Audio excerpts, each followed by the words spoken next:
আচ্ছা, কয়েকটা প্রশ্ন ইংরেজিতে আছে, ওগুলো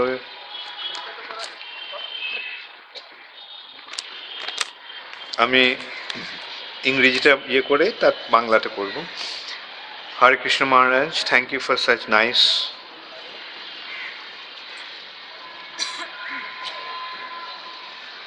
okay.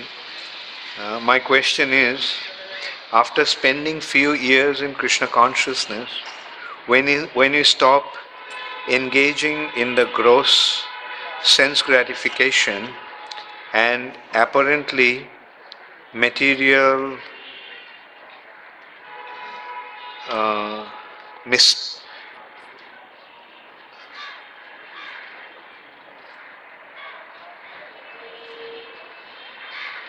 material miseries decrease, we tend to lose this more important and basic aspect of Sharanagati. So how can we develop this mood now when we are little old in Krishna consciousness? তুমি কি বলতে চাইছো Soumya?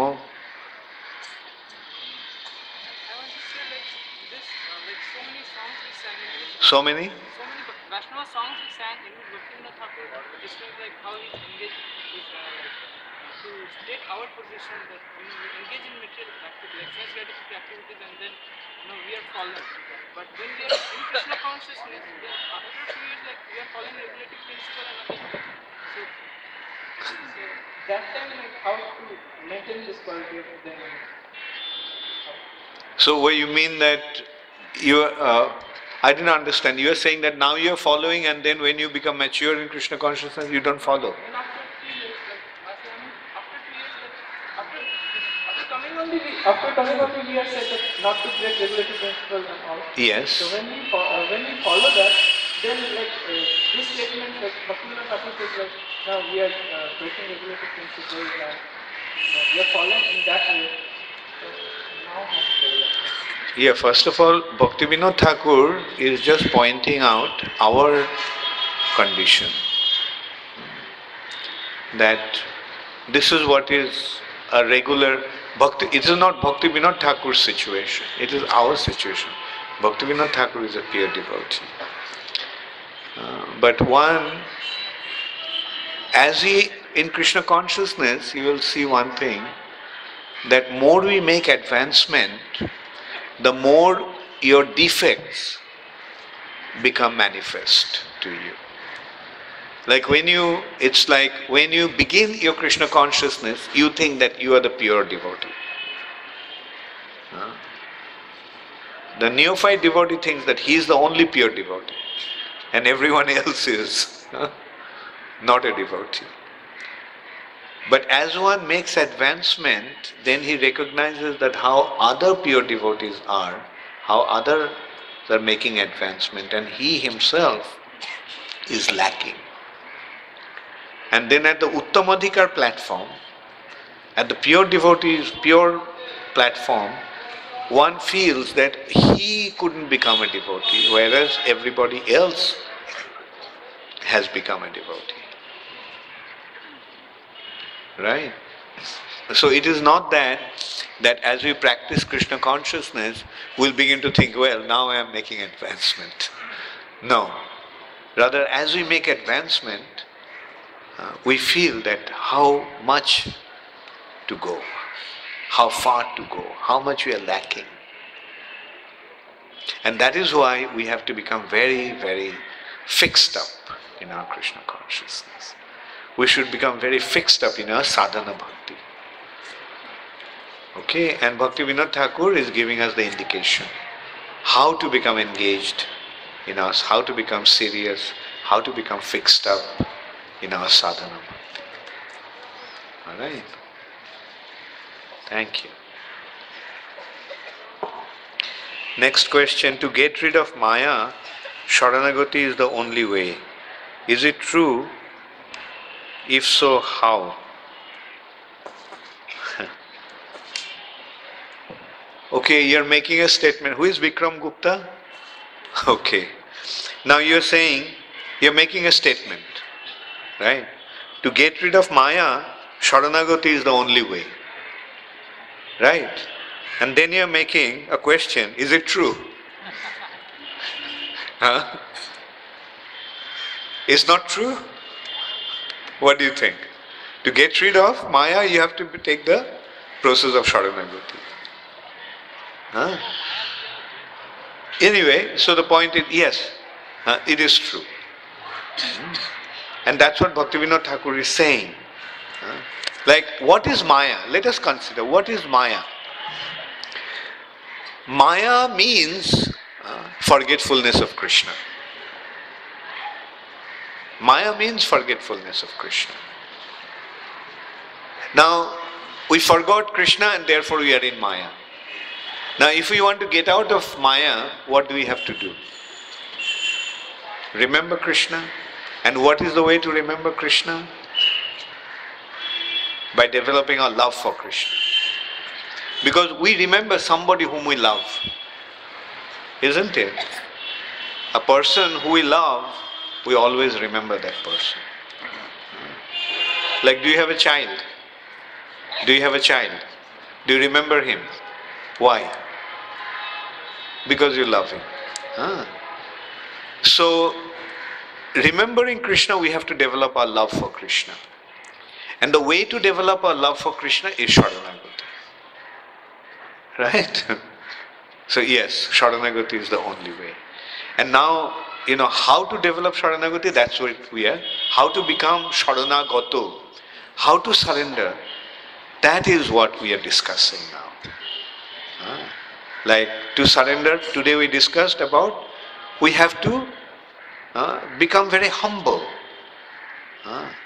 And we must, then only we will take shelter of Krishna. We must become humble means we should feel how helpless we are. What is the opposite of humbleness? Pride, proud. When does one become proud? When he thinks that, well, I am big, I am capable, I am influential, I am wealthy, right? That is the time people become proud. Now, in order to become humble, we have to develop the opposite attitude. We have to realize, I am unable, I am poor, I am useless, I am helpless. So that is the mood that is our situation actually. Our actual situation is we are helpless. We are completely helpless. Although now we are thinking I am capable to do so many things. But at the time of death we will see how helpless we are. Can you imagine what's going to happen at the time of death? What to speak of walk? You won't be able to lift your leg. You won't be able to lift your hand. You won't be able to even turn to your side. You won't be able to eat. You won't be able to breathe. Can you imagine how difficult that situation will be? So that is our actual situation. Now by Krishna's mercy we are able to eat, we are able to drink, we are able to digest, we are able to walk, we are able to do so many things.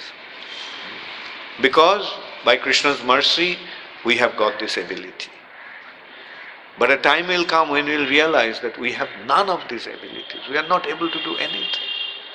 We won't be able to breathe. Can you imagine how difficult that situation will be? At that time, what to do? That is our real situation, and that is why we have to surrender to Krishna. That's why Bhaktivinoda Thakur is saying that this was my life. Amar Jiban Sada Pape Rato, and so forth. But then at the end, Bhaktivinoda Thakur is saying, Bardhokke akhon upay bihin tate dino akinchan. Bhakote binod prabhur charane kore dukkho nivedan. Bardhokke akhon, when you become old, then we will realize that we are not able to do anything. We won't be able to walk. We won't be able to digest our food. We won't be able to eat. That is the situation. Then on top of that there will be so many disease. We all have to face that situation. All of us have to face that situation. At some point we won't be able to even move, we won't be able to stand up, we won't be able to do anything. What shall we do at that time? We have to take shelter of Krishna.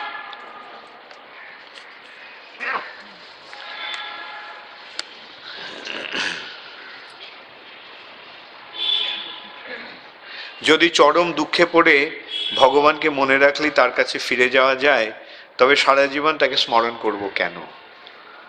কার প্রশ্ন? অনিরূপা দে। অনিরূপা দে আপনার মেয়ের প্রশ্ন? আচ্ছা, ও আচ্ছা, ঠিক আছে। তো এখন ও তো নেই, আপনি গিয়ে বোঝাবেন ওকে? ওকে, ভালো। চরম দুঃখে যদি ভগবানকে ডাকলে ভগবানের কাছে ফিরে যাওয়া যায়, তবে সারা জীবন তাকে স্মরণ করব কেন? তাকে স্মরণ করতে হবে যাতে দুঃখে পড়ে ওই সময় ভগবানকে স্মরণ করা যায়। তা না হলে ভগবানকে স্মরণ, আমি যদি প্র্যাকটিস না করলাম তাহলে হবে? সারা জীবন যদি আমি ভগবানকে না ডাকলাম, তাহলে দুঃখে পড়ে ভগবানকে, মানে মৃত্যুর সময় ভগবানকে ডাকতে পারবো না। তাই সারা জীবন, আমাদের জীবনে সুখ আসবে, দুঃখ আসবে। ঠিক আছে, যে দুঃখে পড়ে ভগবানকে ডাকাটা প্র্যাকটিস করতে পারি, তাহলে চরম দুঃখে পড়ে ভগবানকে ডাকতে পারবো, মনে রাখতে পারবো। কিন্তু যারা ভগবানকে মানে না, যারা ভগবানকে স্বীকার করে না, তারা কি দুঃখে পড়েও ভগবানকে ডাকবে? তারা ডাক্তার ডাকবে, লয়ার ডাকবে, বাবাকে ডাকবে, মাকে ডাকবে, ভাইকে ডাকবে, ছেলেকে ডাকবে, সবাইকে ডাকবে, কিন্তু ভগবানকে ডাকবে না। সেই জন্য প্র্যাকটিস করতে হবে সারা জীবন। ঠিক আছে? আচ্ছা, সারা জীবন নাম করা ও জীবনের শেষে ভগবানের নাম করার ফল কি তাহলে একই? ওই সারা জীবনের শেষে ভগবানকে নাম করার জন্য সারা জীবন ভগবানের নাম করতে হবে, তা নাহলে তো মনে থাকবে না। কেন মৃত্যুর সময় তো আমাদের চেতনাকে আমরা কন্ট্রোল করতে পারবো না, ডাইরেক্ট করতে পারবো না। মৃত্যুর সময়টা কিরকম আমরা একটু বিচার করে দেখতে পারি এইভাবে, যে মৃত্যুর সময়টা অনেকটা স্বপ্নের বা ঘুমিয়ে পড়ার মতো। আমি ঘুমোবার আগে কি মনে করতে পারি আজকে রাত্রে আমি এই স্বপ্ন দেখব? স্বপ্নটা আপনা থেকে আসে। স্বপ্নটা কিভাবে আসে? আমার মনোভাব যেরকম সেই অনুসারে আমার স্বপ্ন হবে, তাই না? মনের মধ্যে দিনের বেলা যে চিন্তাগুলি হয়, রাত্রিবেলা সেই অনুসারে স্বপ্ন দেখা হয়। তো এখন মৃত্যুর সময় আমরা বলতে পারি না মৃত্যুর সময় আমি ভগবানকে মনে করব। তাই জন্য সারা জীবন প্র্যাকটিস করতে হবে ভগবানকে মনে করার, যাতে মৃত্যুর সময় ভগবানকে মনে করা যায়।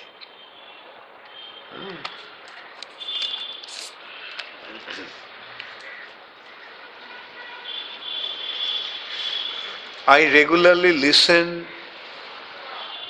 pravachan of Srila Prabhupada and of other Maharajas, and also of some of Prabhus of ISKCON. Sometimes I feel like eternal Vrindavan and eternal Navadvip, one eternal ISKCON is also there in spiritual sky. Is it only my emotional conception? Otherwise, how so big impossible things are made possible by Srila Prabhupada and by his disciples throughout the whole world? Hare Krishna, Dashanudas Samaresh. এটা সমরেশ কে? এই প্রশ্নটা কার? ও আচ্ছা, ওকে। হ্যাঁ, Prabhupada also used to say that ISKCON is there in the spiritual sky also. We have ISKCON here and we have ISKCON there. When you become pure devotees and go back there, we'll find Prabhupada there and we will find ISKCON also there. Okay. অহংকার রূপী প্রাচীর অতিক্রম করে কিভাবে পরমেশ্বর নিজেকে পরমেশ্বরের শ্রীচরণে আত্মনিবেদন করব? হ্যাঁ, এই জন্য এই সেমিনারটা হচ্ছে। এই প্রশ্নটা কার? দেবাঞ্জন রায়। দেবাঞ্জন রায়, আপনার প্রশ্ন। হ্যাঁ, সেটি হচ্ছে এই সেমিনারের উদ্দেশ্য, যে অহংকারটা প্রাচীন নয়, অহংকারটা হচ্ছে আবরণ। হ্যাঁ, এই অহংকারের আবরণ ভেদ করে, এই অহংকার শব্দটির অর্থটা কি? অহংকার, অহংকারের, এই অহংকার শব্দটির অর্থ কি? অহংকারের অর্থ কি? কে কে জানো? যারা জানো হাত তোলো। আচ্ছা আচ্ছা, ভালো। হ্যাঁ, তার মানে দেখছি অনেকেই জানো না। অহংকার শব্দটির অর্থ হচ্ছে আমার দেহটিকে আমার স্বরূপ বলে মনে করা,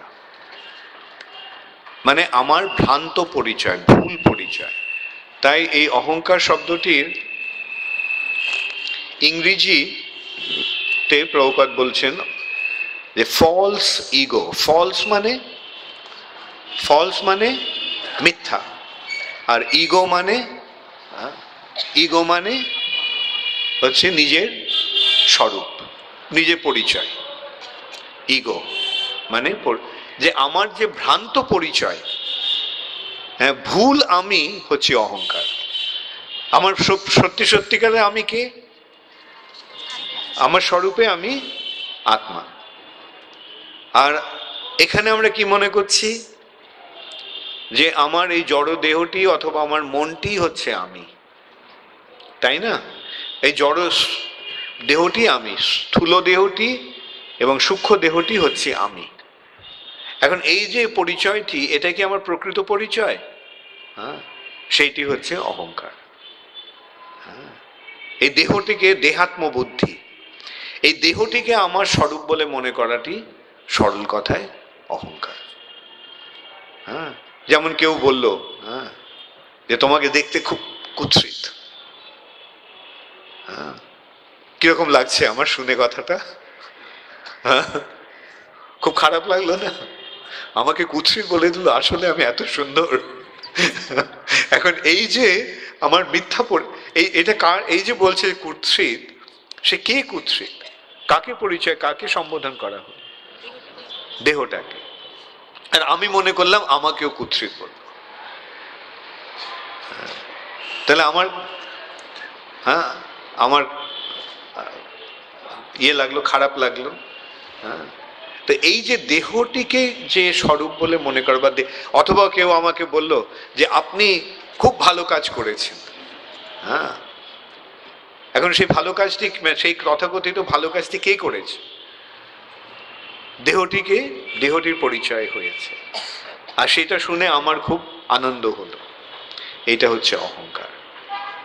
হ্যাঁ, তো এখন এই অহংকারটাকে দূর করার উপায় হচ্ছে আমার আধ্যাত্মিক স্বরূপে অধিষ্ঠিত হওয়া।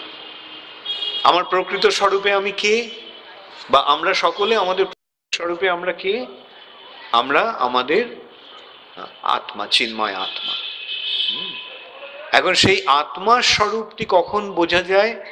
যখন ভগবানের সঙ্গে আমাদের সম্পর্ক আমরা যুক্ত হই।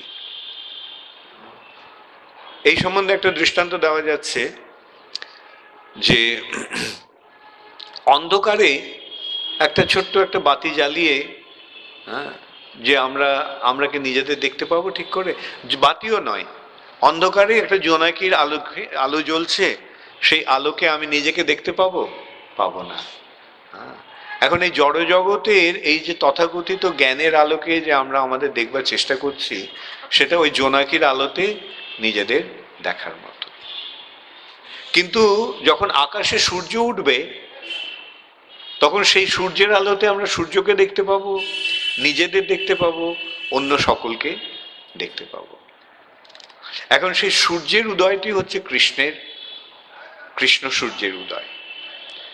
আমাদের চিদাকাশে যখন শ্রীকৃষ্ণ প্রকাশিত হবেন, তখন সেই আলোকে আমরা কৃষ্ণকে দেখতে পাবো, নিজেদের দেখতে পাবো এবং অন্য সকলকে যথাযথভাবে দেখতে পাবো। এবং সেইটি হচ্ছে প্রকৃত দর্শন। এখন নিজেকে যখন আমি নিজের প্রকৃত স্বরূপকে যখন আমরা দেখতে পাচ্ছি, তখন কি আমি আমার আমার সম্বন্ধে ভ্রান্ত ধারণা থাকতে পারে? থাকতে পারে না। আচ্ছা, এই যে মায়া, যার প্রভাবে এই অহংকারের প্রকাশ হচ্ছে, হ্যাঁ, সেটার দৃষ্টান্ত আরেকটা এইভাবে দেওয়া যায় বা দেওয়া হয়।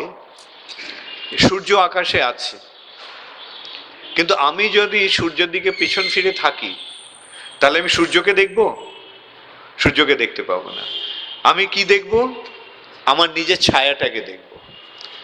আর সেই নিজের ছায়াটাকে যদি আমি মনে করি এটা আমি, এটাই আমি, হ্যাঁ, এই ছায়াটাতে আমার হাত পাগুলো নড়ছে, আমি চলছি, ছায়াটা চলছে, এই ছায়াটিকে কেন্দ্র করে আমি যখন আমার জীবনযাপন করছি, হ্যাঁ, সেটা হচ্ছে মায়া।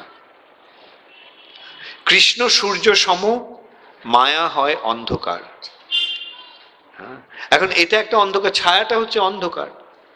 হ্যাঁ, এখন এই যে যতক্ষণ আমি আমার নিজের ছায়াটিকে অবলম্বন করে রয়েছি, সেটা হচ্ছে মায়া। কিন্তু যখন আমি আমার মুখটা অন্যদিকে ফেরাবো, সূর্যের দিকে, সেটাই হচ্ছে কৃষ্ণ কনসিয়াসনেস আর কৃষ্ণ ভক্তি। তখন কি ছায়াটাকে আর দেখবো? যদিও ছায়াটা থাকবে, থাকতে পারে, কিন্তু ছায়াটাকে আর তখন দর্শন হবে না।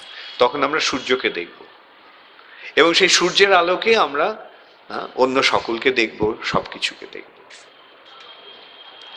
ঠিক আছে? হ্যাঁ, তাহলে ওই অহংকারের থেকে মুক্ত হওয়ার উপায় হচ্ছে কৃষ্ণ প্রেম লাভ, এবং কৃষ্ণ প্রেম লাভের উপায় হচ্ছে শরণাগতি। হরে কৃষ্ণ। দেবাঞ্জন।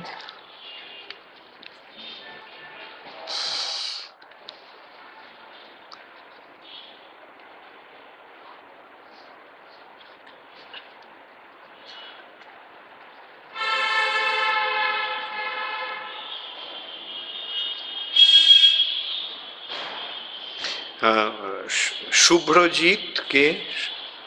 শুভ্রজিৎ, ও আচ্ছা। আমার প্রশ্ন হলো যে ভক্তিবিনোদ ঠাকুর শুদ্ধ ভক্ত হয়েও আমার জীবন সদা পাপে রত কবিতাটি আমাদের শিক্ষা দেওয়ার জন্য লিখেছেন কি? কারণ উনি শুদ্ধ ভক্ত হয়ে সদা পাপে রত কিভাবে হতে পারে? হ্যাঁ, ঠিক, উনি আমাদের জন্য লিখেছেন। ভক্তিবিনোদ ঠাকুর শুদ্ধ ভক্ত, তার জীবন সদা পাপে কিভাবে রত হবে? এবং ভক্তিবিনোদ ঠাকুর তার নিজের জীবনীতেও লিখেছেন যে তার একটা মহা সৌভাগ্য যে তিনি কোনো অসৎ সঙ্গে কখনো পড়েননি। তিনি ছোটবেলা থেকেই ভালো সঙ্গে, সৎসঙ্গে মানুষ হয়েছে। এবং সেই সৎসঙ্গের ফলটি কি? সৎসঙ্গের ফলে আমরা অসৎ কর্ম থেকে বা পাপ কর্ম থেকে বিরত থাকি। সেটি হচ্ছে সৎসঙ্গের ফল। অতএব ভক্তিবিনোদ ঠাকুর তার শৈশব থেকেই তিনি নিষ্পাপ।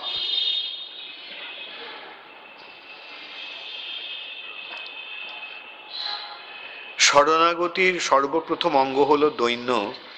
ভক্তি জীবনে এসে আমি নিজে অনুভব করি যে সত্যই আমি কত পতিত, কত অসহায়, কিন্তু সারা জীবন আমি নিরন্তর দৈন্য ভাবকে কিভাবে হৃদয়ে পোষণ করতে পারি। সবসময় নিজেকে সব থেকে দিনহীন বলে ভাবতে পারি, দয়া করে বলুন। আপনার শ্রীচরণে, আচ্ছা, শাশ্বতী রাধিকা দেবী দাসী। শাশ্বতী রাধিকা, ও আচ্ছা। তো এই যে যেটা তুমি লিখেছো, যে তুমি বুঝতে পারছো ভগবানের শরণাগত হওয়ার ফলে, মানে এই পথে আসার ফলে নিজেকে অসহায়, দিনহীন বলে যে অনুভব করছো, এই ভাবটি কিসের থেকে আসছে? ভক্তির প্রভাবে আসছে। ভক্তির অনুশীলন কিভাবে হবে? ভক্তির অনুভব হচ্ছে, অনুশীলন হচ্ছে যে সাধুর ও সৎ উপদেশ এবং শাস্ত্রের নির্দেশ পালন করা। এইগুলো করতে থাকো। ভক্তিবিনোদ ঠাকুরের রচনা, প্রভুপাদের রচনা পড়তে থাকো, সাধু সঙ্গে থাকো, তাহলেই এই মনোভাবটি বজায় থাকবে। হরে কৃষ্ণ। আচ্ছা, সকালের কিছু প্রশ্ন ছিল, ওগুলো দেখি। ও আচ্ছা, ওগুলো হয়ে গেল। গুরু ও গোবিন্দ কি এক, অভিন্ন? শ্রী গুরু ভজন করলেই কি শ্রীকৃষ্ণ ভজন করা হয়? চন্দন দত্ত। চন্দন দত্তকে গুরু গোবিন্দ অভিন্ন নয়। গুরু হচ্ছেন গোবিন্দের দাস বা গোবিন্দের প্রতিনিধি। তো অনেক সময় প্রতিনিধি শরণাগত হলে মূল ব্যক্তির শরণাগত হওয়া যায়, সেই সূত্রে গুরু শরণাগত হলে গোবিন্দের বা কৃষ্ণের শরণাগত হওয়া। কিন্তু তার মানে এই নয় যে গুরু আর গোবিন্দ এক। গুরু হচ্ছেন জীবতত্ত্ব আর গোবিন্দ হচ্ছেন শ্রীকৃষ্ণ, ভগবত তত্ত্ব। এদের মধ্যে নিত্য পার্থক্য রয়েছে। হরে কৃষ্ণ।